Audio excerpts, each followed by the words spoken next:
నమో శ్రీనివాసాయ నమః. నమో వెంకటేశాయ నమః. అందరికీ నమస్కారం అండి.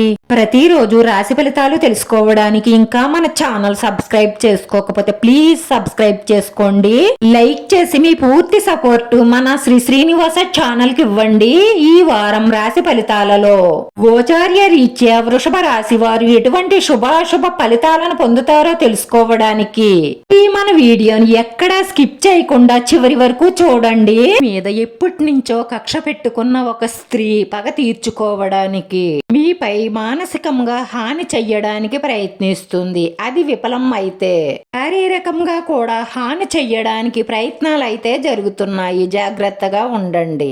మంచి స్థానచలన మార్పులు గోచరిస్తున్నాయి.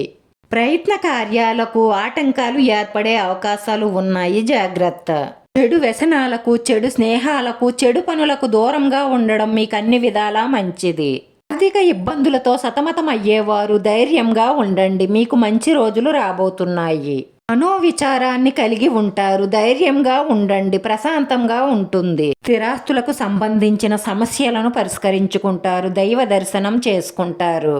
నూతన వస్తు వాహన వస్త్రాభరణాలను పొందుతారు. ఆరోగ్యం పట్ల శ్రద్ధ అవసరం. కుటుంబ పరిస్థితులు సంతోషకరంగా మారతాయి. మీరు ఇతరుల నుంచి ఆశించిన సహాయ సహకారాలు కొంత ఆలస్యంగా లభిస్తాయి. నూతన వ్యక్తులు పరిచయం అవుతారు. వారిని మాత్రం గుడ్డిగా నమ్మకండి. మంచి మనసున్న జీవిత భాగస్వామిని కోరుకున్నట్లయితే ఈ వారంలో మీకు అలాంటి అవకాశాలు వస్తాయి. బాగా ఆలోచించి మంచి నిర్ణయం తీసుకోండి. మీకు నచ్చి మీ మనసుని గెలుచుకున్నటువంటి మీ ప్రేయసిని కోరుకుంటున్నట్లయితే ఆ కోరిక త్వరలోనే తీరుతుంది. కానీ కంగారు పడకండి. ఎందుకంటే ఎందులోనైనా సరే మంచి నిర్ణయం తీసుకోకపోతే జీవితంలో సమస్యలను ఎదుర్కోవలసి వస్తుంది. ఇటువంటి బలహీనతలకు లోను కాకండి. మీ బలహీనతలనే బలంగా మార్చుకొని ముందుకు సాగండి.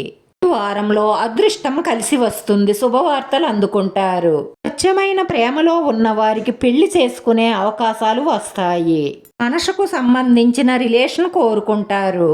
ప్రేమ భాగస్వామి కోసం మీరు చేసే అన్వేషణ పూర్తయ్యే అవకాశాలు ఉన్నాయి.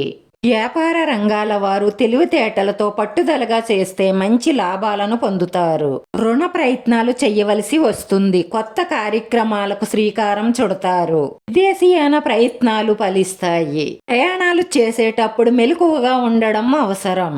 మీకు స్వచ్ఛమైనటువంటి నిజమైన ప్రేమ అందడానికి ఈ చిన్న పరిహారం చెయ్యండి. 2 తమలపాకులు తీసుకుని 2 తమలపాకుల మధ్యలో పచ్చకర్పూరం పెట్టి దాన్ని పొట్లంగా కట్టి మీ ఇష్టదైవం పాదాల దగ్గర ఉంచి మనస్ఫూర్తిగా మీ మనసులో ఉన్న కోరిక చెప్పుకొని దండం పెట్టుకోండి. మీరు బయటకు వెళ్ళేటప్పుడు మీ బ్యాగ్లో కానీ మీ జేబులో కానీ ఆ పొట్లాన్ని ఉంచుకోండి. మీ మనసులో ఉన్న కోరికలన్నీ తీరడమే కాకుండా మానసిక ప్రశాంతత లభిస్తుంది. ఈ వీడియో నచ్చితే లైక్ చేయండి, షేర్ చేయండి. మీ లైక్ మాకు ఎంతో విలువైంది. మీరు లైక్ చేయడం వల్ల ఈ వీడియో కొంతమందికి చేరుతుంది. మన శ్రీనివాస ఛానల్ ఆదరించండి. అందరికీ ధన్యవాదాలండి. నమో వెంకటేశాయ నమః.